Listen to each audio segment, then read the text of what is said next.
Hello everyone, welcome back to my channel. आज मैं आप सभी के लिए एक न्यू ड्रामा को हिंदी एक्सप्लेन करने वाली हूँ। ड्रामा की स्टार्टिंग में हमें जनरल ली को दिखाया जाता है, जो जैसे ही घर आते हैं तो ये देखकर हैरान हो जाती है उनकी जो वाइफ है ना, उसे प्रिंसेस ने मार दिया था। तभी झाओ की आत्मा उसके बॉडी से बाहर निकलती है और हमें बताने लगती है जो राजकुमारी लिन है ना, वो ली से बहुत ही ज्यादा प्यार करती है और उससे शादी करने के लिए भी कहती है। लेकिन जो ली होता है वो प्रिंसेस को सीधा मना कर देता है और कहता है कि मेरी शादी पहले ही किसी और से हो चुकी है, और इसीलिए जो प्रिंसेस होती है वो ली की वाइफ को अपने हाथों से मार डालती है। यहाँ तक कि जो झाओ की बॉडी होती है वो उसके घर के सामने ही फेंक देती है। प्रिंसेस लिन कहती है कि अब तुम्हारी वाइफ मर चुकी है तो तुम्हें मेरे साथ पहले चलना होगा।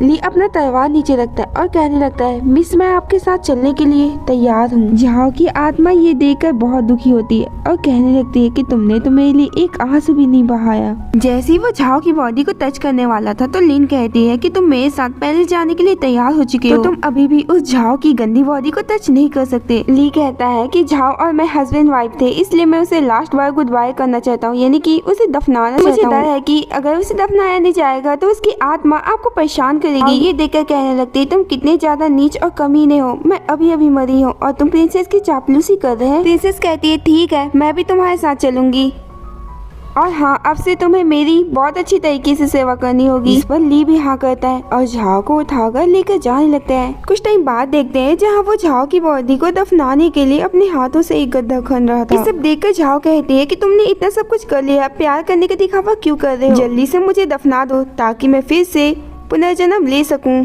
झाओ कहती है, जो कुछ भी हुआ मैं उसके लिए तुम्हें गलत नहीं कहूंगी, और कहने लगती है, सच में मैं आत्मा बनकर ना बहुत ही ज्यादा थक गई हूँ। क्या तुम मेरा एक काम कर सकते हो? मेरे मॉम डैड से कहना कि मैं तुम्हारे सपने में आई थी और मैंने कहा कि वो अपनी रक्षा करें ताकि मैं पुनर्जन्म के लिए जा सकूं, ताकि मैं अगले जन्म में प्रिंसेस से बदला लेने के लिए आ सकूं। तभी ली झाओ की साइड देकर कहता है, प्रिंसेस ने तुम्हें कैसे मारा? अभी प्रिंसेस कहने लगती है, ली जल्दी करो, हमें पैलेस भी जाना है। और कहने लगती है कि अगर मुझे पुनर्जन्म नहीं लेना होता तो इस प्रिंसेस को तुम्हें अपने हाथों से ही मार डालती। ली अभी भी कह रहा होता है कि झाओ बताओ प्रिंसेस ने तुम्हें कैसे मारा? झाओ कहती है, तुम मेरी बॉडी से क्यों पूछ रहे हो? जाकर खुद उस प्रिंसेस से पूछ लो ना। कहने लगती है कि उसने मेरा बीच सड़क में बहुत इंसल्ट किया और मुझे कई बार थप्पड़ मारा, फिर अपने आदमियों से कहकर मेरा गला कटवा दिया। ली झाओ की बॉडी को किस करते हुए कहता है, तुमने बहुत दर्द सहा है ना? ये सब देखकर झाओ कहती है, तुम्हें अभी भी नाटक करते हुए शर्म नहीं आ रही है? अब यहीं पर जो ली होता है वो झाओ के बालों को काट लेता है। उसके बाद वो अपने पैकेज से 2 टोकन निकालता है, उस पर मैजिक करके पहला टोकन वो झाओ को देता है और दूसरा खुद रखता है। देखते हैं जहाँ वो झाओ की बॉडी को दफना देता है। झाओ कहती है, जाओ और प्रिंसेस के हस्बैंड बन जाओ। कहती अब मैं तुमसे दोबारा नहीं मिलना चाहती। ये बोल करके पुनर्जन्म के लिए जाने लगती है, लेकिन वो जा नहीं पा रही थी और हम देखते हैं कि लीना उस टोकन को कंट्रोल कर रहा था। झाओ सोचने लगती है कि भला मैं ली को छोड़कर जा क्यों नहीं पा रही हूँ, और सोचने लगती है, मैंने सुना है कि मरने के बाद अगर किसी इंसान को किसी चीज से लगाव हो तो वो उसे नहीं छोड़ सकती। मुझे तो इस निर्दयी ली से बिल्कुल भी लगाव नहीं, जो कि अब प्रिंसेस का होने वाला है, और उसने मेरे लिए पानी तक नहीं रखा। प्रिंसेस कहने लगती है, ली जल्दी आओ, हमें पहले जाना है। ली भी जाने लगता है। प्रिंसेस कहने लगती है, आखिरकार ली तुम मेरे हो ही गए, और जिन मंत्रियों ने मुझ पर दूसरे के हस्बैंड को छीनने का आरोप लगाया था मैं उनका जीभ काट दूंगी। कहती है, बताओ तुम्हें क्या लगता है? ली कहता है, फिलहाल उनकी जीभ काटना इतनी भी जरूरी नहीं है, क्योंकि जब हमारी शादी होगी और वो लोग हमें ब्लेसिंग देंगे हमारे लिए इतना ही काफी है। प्रिंसेस कहती है, हाँ तुम सही कह रहे हो, इसीलिए तो मुझे तुम इतने पसंद हो। हमें झाओ की मॉम डैड को दिखाया जाता है, जो कि ली के घर के सामने अपनी डॉटर के लिए न्याय मांग रहे थे। सब प्रिंसेस देख रही होती है। झाओ की आत्मा उसके मॉम डैड को कहने लगती है, आप यहाँ से चली जाइए, नहीं तो वो प्रिंसेस आपको भी मार डालेगी। सोचने लगती है कि मैं अब एक आत्मा बन चुकी हूँ, कैसे कहूँ अपने मॉम डैड को कि यहाँ से चले जाएं। लिन कहती, इन लोगों की हिम्मत कैसे हुई इतना तमाशा करने की, इन सभी को मार दो।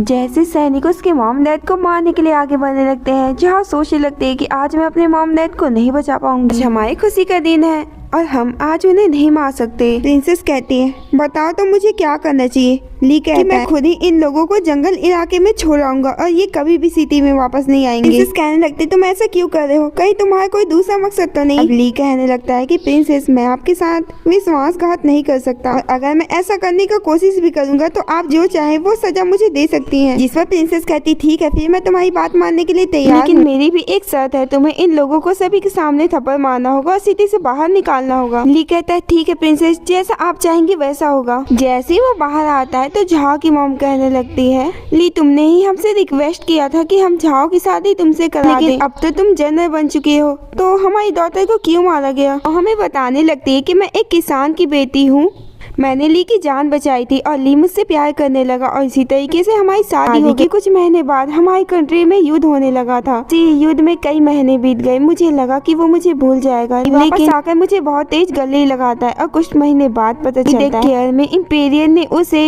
जनरल बना दिया गया है और उसका खुद का एक घर होगा। सुनकर बहुत खुश होती है कि उनका खुद का ये घर होगा।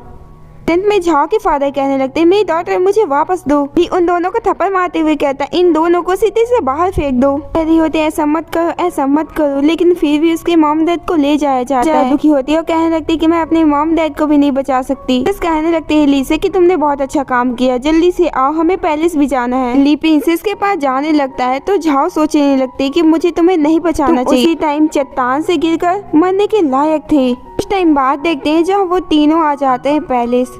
जैसे वो पैलेस में आते हैं उसके पैलेस को देखकर कहने लगती है, ये पैलेस तो सच में बहुत बड़ा है, इसका मतलब ली अब क्राउन प्रिंस बनेगा। प्रिंसेस कहने लगती है ली से, तुम ये देखकर खुश नहीं हो क्या? देखो इंपीरियल कल लौट कर आएंगे तो तुम जो चाहो वो बोल सकते हो। ली कहने लगता है कि हमारी शादी अभी नहीं हुई है तो हम एक रूम में नहीं रह सकते। प्रिंसेस कहती कि मैंने फादर को पहले सब कुछ बता दिया है और उन्होंने हमारी मैरिज का भी डेट कंफर्म कर दिया। सुनकर झाओ काफी हैरान, कहने लगती है इसका मतलब मुझे मारने के पीछे इंपीरियल का भी हाथ था। ठीक है लेकिन आज रात मैं गेस्ट रूम में सोऊंगा। कहती है, लेकिन क्यों, तुम्हें गेस्ट रूम में क्यों सोना है? क्या तुम्हें अभी भी उस देहाती लड़की की याद आ रही है? ली कहता है, नहीं प्रिंसेस, आपको कोई मिसअंडरस्टैंडिंग हो रही है। मैं गेस्ट रूम में इसलिए सो रहा ताकि मैं आपके लिए गिफ्ट प्रिपेयर कर सकूं। प्रिंसेस कहती, अच्छा तो तुम मुझे क्या देने वाले हो? ली कहता है, प्रिंसेस मैं आपसे रिक्वेस्ट कर रहा कि आप अपना थोड़ा हेयर मुझे काट कर दे सकती है। कहती है, लेकिन तुम्हें मेरा हेयर क्यों चाहिए? वो बताने लगता है, मैंने ईस्टर्न रीजन से सुना था कि जो कपल्स होते हैं वो अपना हेयर कट करके ब्रेसलेट बनाते हैं तो उनका लव जो है ना वो बहुत दिन तक चलता है। झाओ कहने लगती कि भला तुम ये कैसे जाना हो? तो वही कहती, ठीक है मैं अपना हेयर देने के लिए तैयार हूँ, और वो अपना बाल काट कर ली को दे देती। ठीक है तुम गेस्ट रूम में जाकर के सो सकते हो क्योंकि 2 दिन बाद तो हमारी मैरिज है। नाइट का सीन दिखाया जाता है जहाँ ली प्रिंसेस की हेयर को काफी गौर से देख रहा सोचने लगती है कि भला मैं इसे छोड़कर क्यों नहीं जा पा रही, मुझे अपने पेरेंट्स को देखना है। पता नहीं क्यों ये इतने गौर से प्रिंसेस की हेयर को देख रहा है, क्यों नहीं देखेगा, वो खुद ही क्राउन प्रिंस बनने वाला है। उसे देखने लगता है तो झाओ कहती है, बताओ तुम मुझे क्यों घूर रहे हो? वो ना हेयर लेकर के धीरे धीरे झाओ के साइड बढ़ने लगता है। झाओ कहने लगती है, क्या तुम मुझे देख पा रहे हो? लेकिन जो राजकुमार होते हैं वो उसे क्रॉस करके खिड़की के सामने चले जाते हैं। कहने लगते हैं कि आज ये मून कितनी खूबसूरत लग रही है। झाओ कहती है, इसका मतलब वो चांद को देख रहा था, मुझे नहीं, मैं तो डर ही गई थी। आज सच में चांद बहुत खूबसूरत लग रही है। कहती है, क्या तुम्हें अभी भी वो वादा याद है जो तुमने किया था? ट्रक से दिखाया जाता है जहाँ युद्ध में जाने से पहले भी हमें एक दूसरे की याद आएगी तो हम ऐसे ही चांद को देखा करेंगे। कहती मैं तुम्हारा इंतजार करूंगी, उसके बाद हम दोनों ऐसे ही चांद को देखेंगे। प्रेजेंट में झाओ कहती मुझे उस दिन का बेसब्री से इंतजार रहा जब हम दोनों मिलकर चांद देखते। आज वो दिन आ गया जब हम दोनों मिलकर चांद देख रहे हैं। झाओ उसके साइड देखकर सोचने लगती है कि मैं इतनी बेवकूफ हूँ कि भूल गई कि तुम तो मुझे सुन ही नहीं सकते। लगता है राजकुमारी के हेयर और झाओ के हेयर दोनों ही मेरे पास हैं। अब ली यहाँ पे प्रिंसेस के हेयर और झाओ के हेयर को घुटने लगता है। झाओ कहती तुम ऐसा क्यों कर रहे हो? कहने लगता है प्रिंसेस बहुत ही ज्यादा ब्यूटीफुल है। क्या तुम उसे इतना पसंद करते हो कि उसने मुझे मार डाला और अभी भी तुम उसकी खूबसूरती के पीछे भाग रही? लगता है कि तुम्हें भी प्रिंसेस बहुत अच्छी लगेगी। उसने मेरी हत्या कर दी है, मैं उसे कैसे पसंद कर सकती? मैं बस उससे नफरत करती हूँ। मानती हूँ कि प्रिंसेस बहुत दुष्ट है लेकिन है तो वो बहुत खूबसूरत। मैं भी सोचती हूँ कि काश मैं बड़ी होकर के उसकी तरह दिख सकूं। जब तुम मेरी बॉडी के सामने आए थे तो मुझे लगा कि तुम आंसू बहाओगे, इसीलिए मैं भी एक खूबसूरत प्रिंसेस बनना चाहती हूँ, एक महान प्रिंसेस जिसके बहुत सारे सर्वेंट हो और मैं जो चाहूँ वो कर सकती हूँ। प्रिंसेस तो किसी और के हस्बैंड को चोरी भी कर सकती है, इसलिए मैं अगले जन्म में प्रिंसेस ही बनूंगी। लीना स्माइल करने लगता है, जिसे देखकर झाओ कहने लगती है कि भला तुम स्माइल क्यों कर रहे हो? ये सोचकर स्माइल करे कि तुम्हें प्रिंसेस जैसे खूबसूरत लड़की से शादी करने का मौका मिल रहा है। प्रिंसेस बहुत ही ज्यादा जहरीली है। देखा ना कि उसने तुम्हारे लिए आज मुझे मार डाला, तो फ्यूचर में अगर वो तुमसे उब जाएगी और किसी और से प्यार करने लगी तो वो तुम्हें भी मार डालेगी। तुम मेरी बात क्यों नहीं समझ रहे? क्या तुम कौन प्रिंस बनना चाहते हो? ये बोलकर जाहिल जो होता है वो उसके कपड़े को पकड़ कर कहने लगता है, तुम्हें उसकी बॉडी दूंगा। और क्या तुम प्रिंसेस बनना चाहोगी? आओ कहने लगती है, इसका मतलब तुम सच में मुझे देख सकते हो। तभी ली को ना किसी की चिल्लाने की आवाज आती है और वो जल्दी जल्दी चला जाता है। और हम देखते हैं कि प्रिंसेस के पहले से ना बहुत सारे लोग बाहर आते हैं। ली कहने लगता है, तुम्हें क्या कहती, तुम बच कर रहना, मैंने यहाँ पर भूत देखा। ली कहता है कि तुम ये क्या कह रही हो, तुम्हारे और मेरे अलावा यहाँ पर कोई भी नहीं है। मैंने बहुत सारे भूत देखे, वो बहुत गुस्से में थे और ना मुझे मारना चाह रहे थे। सोचने लगती है कि यहाँ पर तो एक लौता स्पिरिट मैं ही हूँ, तो भला ये सारे भूत यहाँ पर कहाँ से आएंगे। तभी वो एक छोटी सी भूत को देखती है, पास आकर कहती है, सिस्टर मेरा नाम शायू है और क्या तुम्हें भी प्रिंसेस ने मारा है? शायू कहती, हाँ उसने भी मुझे मारा, बताओ तुम्हारी मृत्यु कैसे हुई? शायू बताने लगती कि मैं और मॉम मार्केट में घूम रहे थे, तभी प्रिंसेस की पालकी में हम दोनों की ही मृत्यु हो जाती है। प्रिंसेस ने कई लोगों को मारा है और उनकी आत्मा प्रिंसेस से बदला लेना चाहती है। प्रिंसेस से रिवेंज इसलिए कोई नहीं ले पाता क्योंकि प्रिंसेस के घर में एक शक्तिशाली पहली बार है जब मैंने किसी दूसरे भूत यानी कि आपके यहाँ देखा। झाओ बताने लगती कि मैं तो उस ली के साथ यहाँ पर आई और सोचने लगती कि क्या ली ने तलस्मन में कोई छेड़छाड़ किया है। प्रिंसेस कहने लगते कि सारी नौकर और पहरेदार डर कर भाग गए, लेकिन तुम यहाँ अकेले क्यों हो? ली एक तलस्मन निकाल के कहने लगता है कि बस इसी के वजह से मैं अभी तक यहाँ लगता है कि मुझे हमेशा बुरे सपने आते हैं। मुझे एक आदमी ने बताया कि मैं ईस्ट रीजन में गया था और काफी लोगों की मृत्यु की, इसीलिए मुझे ना बुरे सपने आने लगे थे और एक आदमी ने मुझे ये पाउच दिया। अब मैं ठीक हूँ। जहाँ सोचने लगती है कि उसने कभी मुझे इस बारे में क्यों नहीं बताया, तो सच में बहुत ही ज्यादा दर्द में था। राजकुमारी कहने लगती, ठीक है फिर ये पाउच मुझे दे दो। प्रिंसेस को दूसरी की चीजों को चोरी करने का आदत हो गया है। आत्माओं को वश में करने का पहला कदम मेरा कंप्लीट हो गया। मुझे लगती कि उसने मेरी और राजकुमारी के बालों को गूथा और इसी पाउच में रखा, भले ये करना क्या चाहता है। प्रिंसेस कहती, भाग जाओ मेरे सामने से बुरी आत्माओं, मैं कल एक जादूगर को बुलाऊंगा और सारी बुरी आत्माएं यहाँ से भाग जाएंगे। कहता है, थोड़ा बहुत जादू करना मुझे भी आता है, इसीलिए मैं आज आपकी परेशानियों को दूर कर सकती हूँ। प्रिंसेस कहती, ठीक है तुम यहाँ पर ना जादू दिखा सकते हो। तलस्मन निकाल कर मैजिक करने लगता है। ये देखकर झाओ कहने लगती है, तुम ये क्या कर रहे हो, हम मर जाएंगे। जैसे ही मैजिक करता है ना तो अचानक ही चांद आधा पड़ जाता है। प्रिंसेस से कहने लगता है कि मैंने जादू कर दी, अब तुम्हें डरने की जरूरत नहीं है। तो झाओ सोचने लगते है ये बस चापलूसी कर रहा है। प्रिंसेस कहती, अगर यहाँ पर दूसरे भूत आ गए तो मैं क्या करूँगी? ली कहने लगता है, परेशान मैं बाहर बैठ करके तुम्हारे पैलेस की रखवाली करूंगा। प्रिंसेस कहती कि मैं उन सभी लोगों को पनिशमेंट दूंगी जो मुझे यहाँ छोड़कर भाग गए थे। जैसे ही वो सारे में आते हैं तो प्रिंसेस कहने लगती है, इन सभी को मार दिया जाए। कहता है कि इन्हें मारने से अच्छा कि हम इन सभी को जेल में बंद कर दें।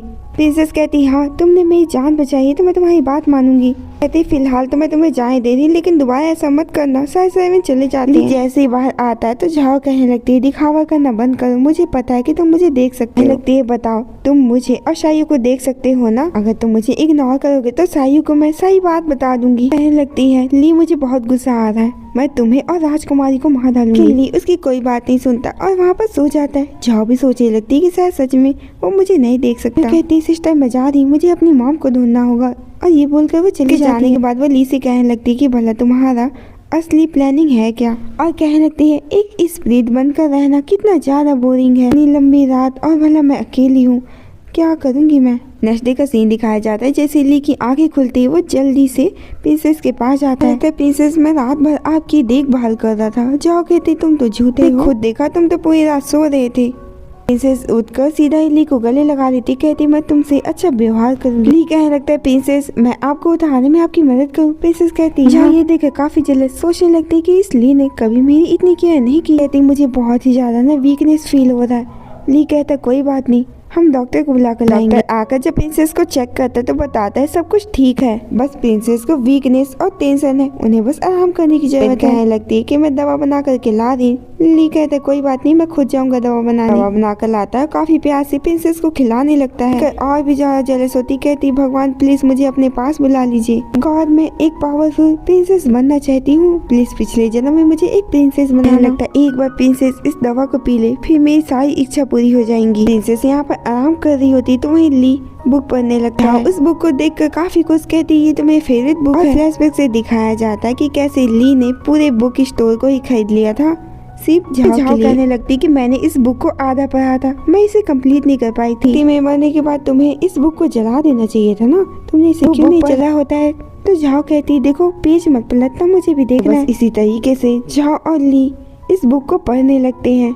अचानक ही ली झाओ को देखने लगता है, जिसे देखकर झाओ भी काफी जब पीछे मुड़कर देखती तो पता चलता है कि वो उसे नहीं बल्कि राजकुमारी को देख रही है। हम यहाँ देखते हैं जो बुक का चैप्टर होता है वो खत्म हो जाता है। ये जहरीली औरत रात भर सोती रही, वैसे मुझे मजा आ गया इस बुक को पढ़कर। मुझे लगता है बस कुछ और दिन, उसके बाद सब कुछ ठीक हो जाएगा। अभी सेवेंथ आकर के बताती है कि इम्पेरियर को पता चला कि आपकी तबीयत ठीक नहीं, तो आपकी शादी की डेट चेंज कर ली। जो राजकुमार है वो लंबे टाइम तक यहाँ नहीं रहेंगे। लिन कहती है कि फादर ऐसा कैसे डिसीजन ले सकते, मुझे उनसे मिलना है। चाहती कि शादी की जो तारीख है वो तले जैसे जाने लगती है उसे चक्कर आने लगता है। राजकुमारी फादर बिल्कुल भी नहीं चाहते कि आपकी तबीयत खराब हो। कहती है दूर हो जाओ मुझसे, मुझे पता है कि फादर मुझसे ज्यादा प्यार करते हुए मेरी बात कहने लगता है प्रिंसेस शांत हो जाइए और दवा पी लीजिए। प्रिंसेस बहुत गुस्सा होती है और सीधा दवा ना उसके मुंह में फेंक देती है। ये देखकर जहाँ बहुत दुखी होती है और कहने लगती है तुम सच में ली से प्यार नहीं करती। जहाँ कहने लगती है ली तुम ठीक तो हो ना, तुम्हें दर्द तो नहीं हो रहा है। अगर तुम प्रिंसेस से शादी कर भी लोगे ना, लेकिन फिर भी प्रिंसेस तुम्हें बहुत परेशान करेगी। कहने लगता है मैंने प्रिंसेस को परेशान किया, नाराज किया, माफ कर दीजिएगा, मैं फिर से आपके लिए दवा बना कर ला रहा। जाने लगता है तभी प्रिंसेस कहती मुझे समझ में आ गया, मुझे झाओ के मॉम डैड को मारना चाहिए। कहने लगती जाओ और झाओ के मॉम डैड को ढूंढ करके मार डालो। झाओ कहने लगती मेरे मॉम डैड को बचा, पिछली बार भी मेरी मॉम डैड की जान बचाई थी ना, इस बार भी बचा लो। कहने लगता है प्रिंसेस आपको जो ठीक लगे वो आप कर सकती है, अगर आप उसे मारना चाहती है तो मार से कहने लगती है जाओ और झाओ के मॉम डैड को मार डालो। और ये सुनकर बहुत दुखी होती है और कहने लगती है मैं क्या करूं, मैं अपने मॉम डैड की जान नहीं बचा सकती। काश मैं एक इविल स्पिरिट होती, सबसे पहले मैं इस प्रिंसेस को ही मार डालती, मुझे एक इविल आत्मा बन जाना चाहिए। ये बोलकर वो प्रिंसेस पे हमला कर देती है। जो होता है वो टोकन से ना झाओ को कंट्रोल कर रहा था। अचानक ही झाओ बेहोश हो जाता है। झाओ की आंखें खुलती और याद आता है कि प्रिंसेस ने उसकी मॉम डैड को मारने के लिए कहा था। जो ली है उसने भी उसकी मदद नहीं की। सोचने लगती है कि अभी तक प्रिंसेस ने मेरे मॉम डैड को मार दिया होगा। वरना वो प्रिंसेस पैलेस में राजा को देख रही है और सोचने लगती है डैड की मृत्यु हो गई होगी तो मैं इस राजा को भी अपने हाथों से मार डालूंगी। फादर मेरी तबीयत बिल्कुल ठीक है, आप शादी के लिए सहमत हो जाइए। कल रात में बहुत ही ज्यादा डर गई थी, लेकिन ली ने ही मेरी मदद की। कहते हैं कि मेरा जादूगर भी ऐसा कर सकता है। जहाँ सोचने लगती है शायू ने जो कहा था वो इसलिए प्रिंसेस के महल में कोई भी आत्मा नहीं भटकती है। ली पैलेस में आया, उस दिन वो भूतों से काफी परेशान थी। प्रिंसेस कहने लगती प्लीज फादर शादी के लिए मान जाइए ना, मान जाइए ना, आप नहीं मानेंगे ना तो आपकी डॉटर कभी भी आपसे बात नहीं करेगी। फिर ये कहते ठीक है 3 दिन बाद मैं तुम्हारी शादी ली से करा दूंगा। प्रिंसेस बहुत ही ज्यादा खुश होती है और उसे गले लगा लेती है। ली प्रिंसेस को आराम करने के लिए कह रहा होता है, तभी वो देखता है कि झाओ काफी दुखी है। बहुत दिन हो गए हैं लेकिन अभी तक मैंने अपने मॉम डैड की आत्मा को नहीं देखा। बगल में बैठ कर ना प्रिंसेस को देख रहा था। तभी सेवेंथ आकर के बताती कि इम्पेरियर ने प्रिंसेस के लिए डॉरी भेजी है। ली जब डॉरी देखने जाता है तो झाओ भी उसके पीछे पीछे आती है। कहती इतनी सारी डॉरी की ना वो एक जादूगर को देखती है जो तलवार लेकर के ना प्रिंसेस के पास जा रहा है। को ना बताने लगती सुनो सुनो प्रिंसेस के पास ना एक जादूगर जा रहा है। कहने लगती जाओ जल्दी, नहीं तो कोई ना कोई मुसीबत खड़ी हो जाएगी। कहने लगती तुम तो जाने से रहे, मुझे खुद ही उस जादूगर के पास जाना। सोचने लगती शायद इस जादूगर को ना इम्पेरियर ने भेजा है। जैसे जादूगर वहाँ आता है ना, अब जादूगर की जान जाता है कि उस पोटली में कुछ है। वो जाती है तो जादूगर बताने लगता है कि इम्पेरियर ने ना मुझे भेजा है ताकि मैं ना आपकी पैलेस की जांच कर सकूं। जादूगर कहने लगता है प्रिंसेस आपके पास जो पोटली है ना उसमें कुछ है, तो उसे हटा दो। अचानक ही वो ना पोजेस हो जाता है और प्रिंसेस पे ना हमला करने लगता है। उसे मारने के लिए आगे बढ़ने लगता है। झाओ कहने लगती है हाँ उसे मार डालो, उसे मार डालो। तभी यहाँ पर आ जाता है, प्रिंसेस की जान बचा लेता है और उसे प्रिंसेस से दूर फेंक देता है। उसके बाद वो मैजिक करके उसे वहीं पर मार डालता है। कहने लगता है प्रिंसेस तुम डरो मत, वो मारा गया है, वो तुम्हें कुछ भी नहीं करेगा। एक झाओ कहने लगती है भला तुमने ऐसा क्यों किया, अब वो एक साइड में बह जाती है। कहने लगती है कि मेरे महल में ना तलस्मन बांधा गया जिससे बुरी आत्मा यहाँ नहीं आ सकती। इस प्रीत यहाँ कैसे आ रही, और याद करने लगती है कि ली ने तो उस दिन मैजिक किया था। फिर सोचने लगती कि ली ने ऐसा इसलिए किया था क्योंकि वो मेरी जान बचाना चाहता और ना ही उसका कोई बुरा इरादा था। वो कहने लगती ली मुझे तुम्हारे अलावा किसी पर भी यकीन नहीं, इसलिए कल से मैं ना एक डे केयर जारी कराऊंगी जिसमें मेरे रूम में बस तुम ही आओगे और कोई नहीं। यहाँ पर इम्पेरियर आ जाते जिससे राजकुमारी बताने लगती है, कहती फादर अभी अभी ली ने ना मेरी जान बचाई क्योंकि जो जादूगर था वो पोजेस हो गया था और वो मुझे मारने वाला था। इम्पेरियर को ना ली के ऊपर शक होने लगता है, इसलिए वो कहते हैं कि मैं एक और जादूगर को यहाँ बुला कहने लगती है इसका मतलब फादर आपको उस पर यकीन नहीं है, उसने आपकी डॉटर की कितनी बार जान बचाई है। कहने लगते है कि अगर तुम्हारे मन में कोई बुरा इरादा है तो मुझे बता दो, मैं तुम्हें आज ही मार डालूंगा। आप ये क्या कर रहे हैं, उनके मन में ऐसा कोई भी इरादा नहीं। कहते क्या पता वो अपना बदला निकालने के लिए ये सब कर रहा हो ताकि वो धीरे धीरे करके तुम्हें मार डाले। जहाँ समझ आती है कि ली ने प्रिंसेस के महल में जरूर कुछ न कुछ किया है और जो इम्पेरियर है उसने ली की चाल आसानी से समझ ली थी। इम्पेरियर कहने लगते हैं मुझे पता है कि तुमने राजकुमारी के लिए दवाई तैयार की थी, आज मैं डॉक्टर से चेक करके पता लगा लूंगा कि तुम विश्वासघाती हो या वफादार। डॉक्टर यहाँ आ जाते हैं और राजकुमारी को चेक करके बताने लगते हैं कि राजकुमारी की जो भी बीमारी थी वो ठीक हो चुकी और साथ ही राजकुमारी की काफी अच्छी तरीके से देखभाल की गई है। उनका जो कमजोर शरीर था अब वो स्ट्रॉन्ग बन चुका है। प्रिंसेस कहने लगती है फादर ये सब ली की वजह से हुआ है। फिर ये कहते हैं मुझे माफ कर देना, मैंने तुम्हें गलत समझा। तो वहीं झाओ सोचने लगती है इसने इस प्रिंसेस की इतनी अच्छी तरीके से देखभाल की। कहते कि तुमने प्रिंसेस का काफी अच्छी तरीके से देखभाल किया है तो मैं तुम्हें 100 सोने की कॉइन्स दूंगा। फिर ये कहते हैं कि प्रिंसेस तुम्हें आराम करने की जरूरत है इसलिए मैं तुम्हारी शादी की डेट आगे बढ़ाऊंगा। लिन कहने लगती है फादर ये आप क्या कह रहे हैं। अचानक ही उसकी बॉडी काफी वीक होने लगती है। कहने लगते है कि तुम्हें अपनी बॉडी को देखना चाहिए और अपना ध्यान रखना चाहिए। के जाने के बाद ली कहने लगता है कि मुझे तुम्हारे लिए दवाई बनाना चाहिए। ली जब दवा बना रहा था तो जहाँ सोचने लगती है कि इम्पेरियर फालतू में ही ली पर शक कर रहे थे। मुझे तो इस ली से भी नफरत होने लगा जो उस डायन प्रिंसेस का इतना देखभाल कर रहा। ली अपने पैकेज से एक दवा मिला कर के ना सूप में डालता है। झाओ कहने लगती है इस दवा को तो डॉक्टर ने नहीं दिया, मतलब तुम करना क्या चाह रहे हो। तभी ना एक सैनिक आता है, लगता है कि झाओ के माता पिता को प्रिंसेस ने मारने के लिए कहा था। ली कहता है तुम हकला क्यों रहे हो, मुझे पूरी बात बताओ। सैनिक बताने लगता है जब मैं वहाँ गया ना तो झाओ के मॉम डैड वहाँ पे नहीं थे, हर जगह खाली था। कान प्रिंस प्लीज आप मेरी जान बचा ले, नहीं तो प्रिंसेस मुझे मार डालेगी। ली कहता है ठीक है तुम यहाँ से जा सकते हो। तो वहीं झाओ बहुत खुश होती है अपने मॉम डैड की जिंदा होने पर। तो बाद वो सोचने लगती है कि अचानक ही मेरे मॉम डैड कहाँ गायब हो गए थे। वो कहने लगती है ली ये सब तुमने ही किया था ना। फ्लैशबैक से दिखाया जाता है उसके मॉम डैड को थप्पड़ मारा और यहाँ से निकालने की अनुमति दी और साथ ही वो ना अपने सर्वेंट को भी इशारा कर रहा होता है। झाओ कहने लगती है इसके लिए थैंक यू, भले ही तुम मेरे दुश्मन की सेवा कर रहे हैं।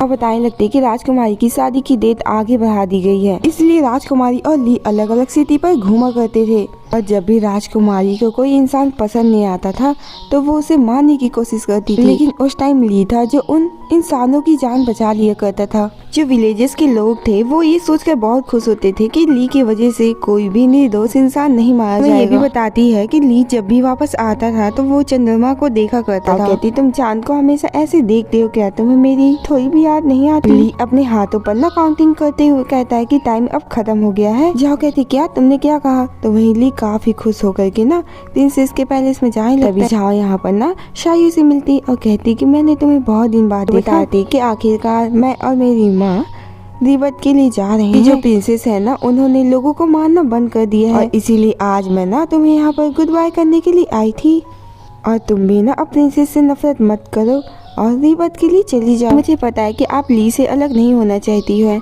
ऐसा नहीं है, मैं जल्द ही रिबत ले लूंगी क्योंकि वो तो राजकुमार बनने वाला है। देखकर बताने लगती है कि राजकुमारी की सुरक्षा के लिए जो तलिस्मान बांधा गया था वो टूट गया है, मतलब जितनी भी बुरी आत्माएं हैं वो यहाँ आ जाएंगी। तो शायू क्या तुम मेरी मदद कर सकती हो। जाकर ली से कहना कि जो तलिस्मान था ना वो टूट गया है। अंदर आकर कहती है प्रिंसेस से कि तुम्हें अब तुम्हारे कर्मों की सजा मिलने वाली है। तो वही ली कहने लगता है झाओ फाइनली तुम यहाँ पर आ ही गई। कहने लगती है सिस्टर उसने तुम्हें देखा और वो तुमसे बातें कर रहे हैं। झाओ कहती है ये कैसे हो सकता है, मैंने कई बार उसे पूछने की कोशिश की। प्रिंसेस कहती है कि तुम किस बारे में बातें कर रहे हो। ली कहता है प्रिंसेस मैंने कहा कि टाइम खत्म हो चुका है। जैसे ही ये बोलकर मैजिक करता है तो एक आत्मा प्रिंसेस की बॉडी में आकर समा जाती है। कहती है तुम देख रही हो सिस्टर, भाई तुम्हारे पास आ रहा है। ली झाओ का हाथ पकड़ के कहता है, तुमने कहा था ना झाओ कि तुम्हें अगले जन्म में प्रिंसेस बनना है, इसलिए झाओ अब मैं तुम्हारी सारी इच्छाओं को पूरी करूंगा। ये बोलकर वो मैजिक करने लगता है। कुछ टाइम बाद देखते हैं जहाँ प्रिंसेस की आंखें खुलती है और उसके बॉडी में झाओ होती है। झाओ कहने लगती है, क्या मैं कोई सपना देख रही, भला मैं तुम्हें कैसे छुपा रही। तभी ली उसके लिए आईना लाता है। आईने में झाओ देखती है कि वो अब प्रिंसेस की बॉडी में है। ली कहता है कि अब से तुम प्रिंसेस बन गई। तो वही झाओ सोचने लगती है कि मुझे पहले ही समझ जाना चाहिए था। पैलेस में जो भी अजीब घटनाएं हो रही उसके पीछे तुम थे और मैंने कभी नहीं सोचा था कि तुम मुझे फिर से एक नई जिंदगी दोगे। सिस उसे गले लगाकर पूछने लगती है कि तुमने ये जादू की टेक्निक कहाँ से सीखी। कहता है, क्या तुम्हें याद है कि मैंने प्रिंसेस को बताया था कि ईस्टर्न रीजन में जाने के बाद मुझे एक आदमी मिला और उसने ही मुझे ये जादू सिखाया था। कहता है, जब प्रिंसेस ने तुम्हें मारा ना तो मैंने उस टाइम में डिसाइड कर लिया था कि मैं तुम्हें प्रिंसेस की बॉडी दूंगा। तो फिर मुझे ये बताओ, जब भी मैं तुम्हें छोड़कर जाने की कोशिश कर रही थी तो तुम्हें छोड़कर क्यों नहीं जा पा रही। कहता है, इस टोकन की वजह से, क्योंकि मैंने तुम्हें दफन करने से पहले ये टोकन दिया था ताकि तुम रिबत के लिए ना जा पाओ और मैं तुम्हारी आत्माओं को बस मैं मैंने प्रिंसेस को लगातार आत्माओं को अलग करने के लिए सूप पिलाया था। झाओ कहती, जब भी तुम सूप बनाते थे तो तुम कुछ औषधि उसमें मिलाया करते थे। उस दिन शाही डॉक्टर ने इस औषधि के बारे में क्यों नहीं बताया। बताने लगता है कि वो एक जादुई दवा थी जिससे राजकुमारी की कमजोरियां दूर हो रही थी। ऐसा इसलिए कर रहा था ताकि मैं तुम्हारा पूरी तरीके से ध्यान रख सकूं। वो दोनों ना एक दूसरे को गले लगा लेते हैं। उसके बाद झाओ कहने लगती है, वैसे राजकुमारी का क्या, वो कहने लगता है, क्या तुम उसे देखना चाहती हो। वो मैजिक करके राजकुमारी की आत्मा को यहाँ बुला लेता है। उन्हें देखकर कहती, तुम दोनों इतने सेमलेस हो कि तुमने मेरी बॉडी उसे दे दी। ऐसे उस पर अटैक करने वाली होती है तो ली उस पर मैजिक कर देता है। तब मुझे पता है कि तुम हमेशा मेरे आसपास घूमती थी और मेरी सारी बातें सुनती थी। ली कहता है, जब तुम कुछ भी कहती थी ना तो वो मुझे सुनाई देता था। वो कहती, अच्छा तो तुम छुप करके मेरी सारी बात सुनते थे। कहने लगती है कि जब फादर यहाँ आएंगे तो मैं कहूँगी कि वो तुम्हारे टुकड़े टुकड़े कर दे। आकर के बताता है कि इम्पीरियल यहाँ पर आने वाले हैं। झाओ कहने लगती है कि इम्पीरियल यहाँ पर आ रहे हैं, भला अब मैं क्या करूँगी। ली कहता है कि तुम्हें ज्यादा सोचने की जरूरत नहीं, जैसे तुम नॉर्मल बातें करती हो वैसे ही करना। झाओ कहती, अच्छा इसका मतलब बिल्कुल एक प्रिंसेस की तरह। ऐसे यहाँ पे इम्पीरियल आते हैं तो वो इम्पीरियल से कहने लगती है, फादर आप कैसे हैं, आप ठीक तो है ना। इम्पीरियल कहने लगते हैं, प्रिंसेस तुम्हारी आवाज को क्या हो गया। झाओ कहने लगती, कुछ नहीं फादर, कल मेरी तबीयत ठीक नहीं थी। इम्पीरियल कहने लगते हैं कि मैंने ना कल सपने में देखा कि कल जो ली है ना वो तुम्हें मारने की कोशिश कर रहा, इसलिए मैं तुमसे मिलने के लिए यहाँ आ गया। कहती है, फादर मैं इस चीज को समझ सकती हूँ, लेकिन देखिए मैं बिल्कुल ही ठीक हूँ, मुझे कुछ ही नहीं हुआ है। अब यहाँ पर झाओ प्रिंसेस को चिढ़ाते हुए इम्पीरियल से काफी प्यार से बातें कर रही थी। ये देखकर प्रिंसेस काफी ज्यादा चिढ़ जाती है। कहने लगती है कि मैं तुम दोनों को ना अपने हाथों से ही मार डालूंगी। वो एक सैनिक को प्रोजेक्ट कर लेती है और उसे मारने के लिए आगे बढ़ने लगती है। इम्पीरियल झाओ को बचा लेते हैं। अपने मैजिक का यूज करके उस गात को वहीं पर मार डालता है और साथ ही प्रिंसेस की आत्मा को भी वहाँ से भगा देता है। इम्पीरियल को भी ली पर बिलीव होने लगता है। कहने लगते हैं कि प्रिंसेस तुम सही कह रही थी, ली एक अच्छा इंसान है। इम्पीरियल कहने लगते हैं कि मैं अब तुम दोनों की बातों पर सहमत हूँ और 2 दिनों बाद अब तुम्हारी शादी होगी। जैसे इम्पीरियल यहाँ से जाते हैं तो झाओ पूछने लगती है कि तुमने प्रिंसेस की आत्मा को खत्म कर दिया है ना, तुम ठीक तो हो ना। ली कहता है, हाँ मैं ठीक हूँ, प्रिंसेस की आत्मा एक इविल आत्मा बन गई है, लेकिन बेचारी निर्दोष गार्ड को मरना पड़ा। झाओ कहते कि उसने बहुत बुरे काम किए और वो मरने के लायक है। वैसे ली क्या सब कुछ खत्म हो गया है, जिस पर वो कहता हाँ सब कुछ खत्म हो गया है। झाओ कहती है, मैं फ्यूचर में ना तुम्हारे साथ प्रिंसेस की तरह रहना चाहती हूँ। अब हमें 2 दिन बाद का सीन दिखाया जाता है जहाँ काफी धूमधाम से उन दोनों की शादी होती है। अब जैसे ही प्रिंसेस के रूम में ली कहने लगता है, झाओ मैंने दूसरी बार दुल्हन के रूम में आया और ऐसा लग रहा है कि मैंने इस चीज के लिए बहुत दिनों से इंतजार किया हो। ली जैसे ही उसके फेस से घूंघट को हटाता है तो ये देखकर हैरान हो जाता है कि झाओ की असली बॉडी यहाँ पर आ गई है। झाओ भी कहने लगती है कि तुम मुझे इतने अजीब तरीके से क्यों देख रहे हो। वो मिरर दिखाने लगता है। झाओ जैसे अपना फेस देखती है कि मेरा चेहरा वापस से कैसे ठीक हो गया। तो वही ली कहता है कि ये तो अच्छी बात है, लेकिन इम्पीरियल को इसके बारे में पता नहीं लगेगा। ली कहने लगता है कि मैंने तुम्हारा चेहरा वापस लाने के लिए भी मैजिक किया था, क्योंकि मुझे पता था कि 3 दिनों बाद तुम अपने असली चेहरे पर आ जाओगी। झाओ कहने लगती है कि मेरा चेहरा पहले जैसा हो गया है, अगर पैलेस की सर्वेंट ने मुझे देख लिया। ली कहने लगता है कि तुम इसके लिए क्यों परेशान हो रही, मैंने पहले ही सारी प्लानिंग कर लिया है। नेक्स्ट डे इम्पेरियर को दिखाया जाता है जो कि प्रिंसेस से मिलने के लिए आए थे। तभी ली बताने लगता है कि प्रिंसेस की तबीयत ठीक नहीं थी और वो आराम कर रही है। लेकिन फिर भी इम्पेरियर ली की बात नहीं मानते और प्रिंसेस से मिलने के लिए चले जाते हैं। झाओ को देखते हैं जो कि बैठ करके ना चाय पी रही थी। तभी इम्पेरियर की आने की आवाज़ सुन करके वो बेड पर चली जाती है। इम्पेरियर आ जाते हैं और कहने लगते हैं प्रिंसेस तुम कैसी हो। मेरी साइड काफ़ी ध्यान से ना प्रिंसेस को देख रहे होते हैं। वहीं पर झाओ कहने लगती फादर मेरी तबीयत ठीक नहीं है, मुझे थोड़ा आराम करने दे। हम ली को देखते हैं फ्लैशबैक से जिसने झाओ के फेस पर मैजिक किया था और कहा था कि जब भी इम्पेरियर तुमसे मिलने के लिए आए, इस सिंदूर को लगा लेना जिससे इम्पेरियर पहचान नहीं पाएंगे कि तुम प्रिंसेस हो या नहीं। इम्पेरियर गुस्सा करते हुए कहने लगते हैं ली के ऊपर कि तुमने प्रिंसेस की ये कैसी देखभाल की है।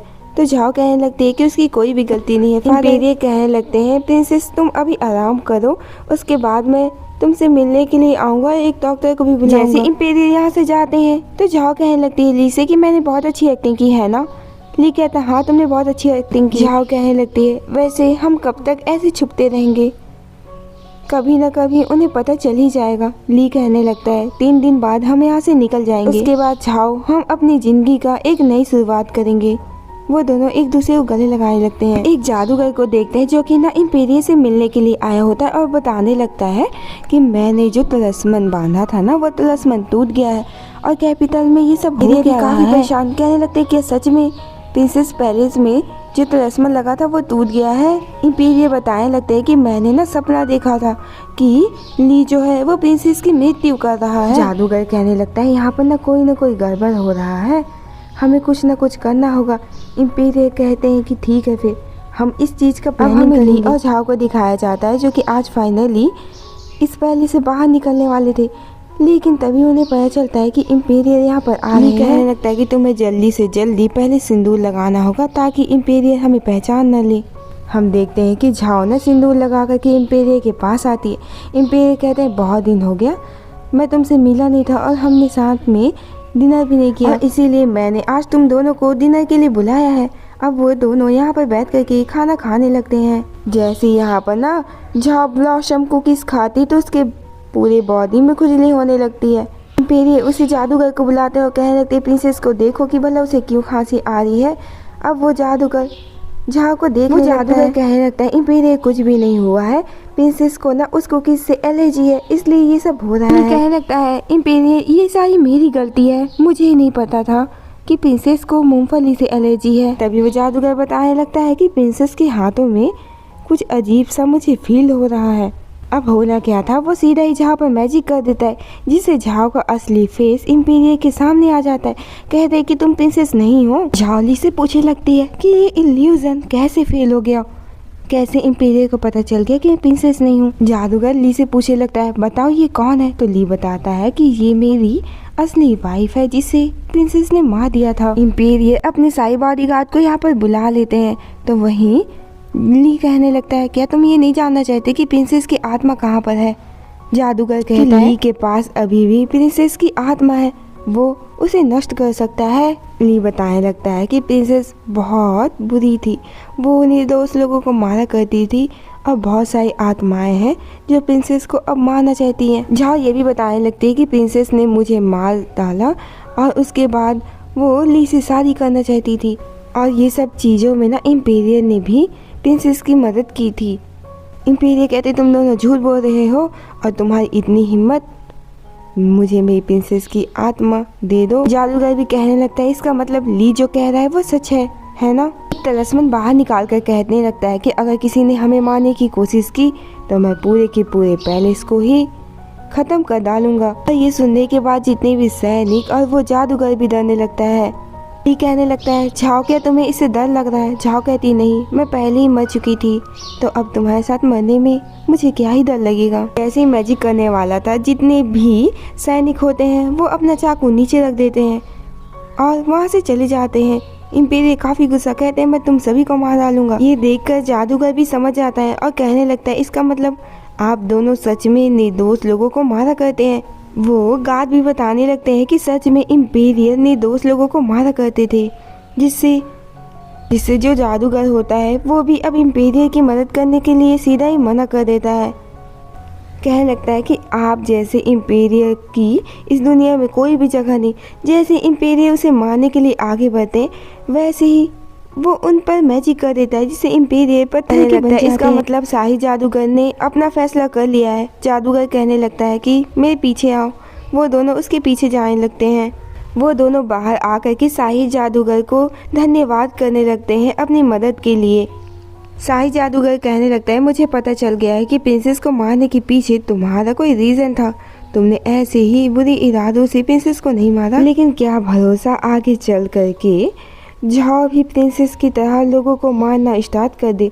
ली कहने लगता है कि आप मेरा बिलीव करें और वो अपनी मैजिक क्षमताओं को कम कर लेता है ना। वो भी काफ़ी हैरान होता है और कहता है ठीक है मैं तुम दोनों को यहाँ से जाने की अनुमति देता हूँ। अब वो दोनों यहाँ से चले जाते हैं। हमें दिखाया जाता है झाओ, ली, उसके मॉम डैड एक सिंपल लाइफ जी रहे थे। जहाँ झाओ नॉर्मल घर का काम किया करती थी तो वहीं जो ली होता है वो किसानी करता था। और कई साल हो जाते हैं उनकी लाइफ बहुत अच्छी से और सुकून से बीत रही होती है। तभी एक आदमी बताने लगता है कि जो इम्पीरियल अभी बने हैं उन्होंने ना 3 सालों के लिए कर छूट कर दिया। इसका मतलब अब वो चारों सिटी से बाहर भी जा सकते हैं। जहाँ काफ़ी खुश हो जाती, कहने लगती इसका मतलब अब हमें छिप कर रहने की कोई भी ज़रूरत नहीं है। और बस इसी सीन के साथ इस ड्रामा की यहीं पर हैप्पी एंडिंग होती है।